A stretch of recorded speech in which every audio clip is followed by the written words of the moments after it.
புனித பாப்பரசர் பிரான்சிஸ் காலமானார். இந்த ஒரு செய்தி உலகவாழ் அனைத்து மக்களையும் கவலைக்குள்ளாக்கும் ஒரு செய்தியாக மாற்றியிருக்கின்றது.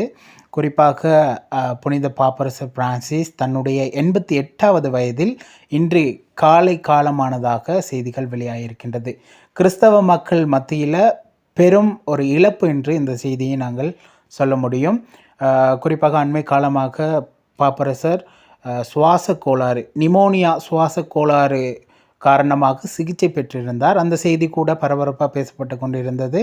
இந்த வேளையில் இப்படி ஒரு இழப்பு, ஒரு ஈடு செய்ய முடியாத இழப்பு என்று அவர்கள் கூறுகின்றார்கள். அதையும் தாண்டி நேற்றைய தினம்தான் கிறிஸ்தவ மக்கள் ஈஸ்டர் தினத்தை வெகு விமர்சையாக கொண்டாடி இருந்தார்கள்.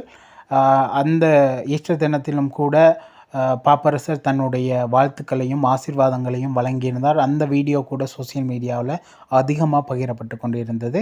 இது குறித்த உங்களினுடைய கருத்துக்களை மறக்காமல் கமெண்ட் பாக்ஸில் சொல்லுங்கள்.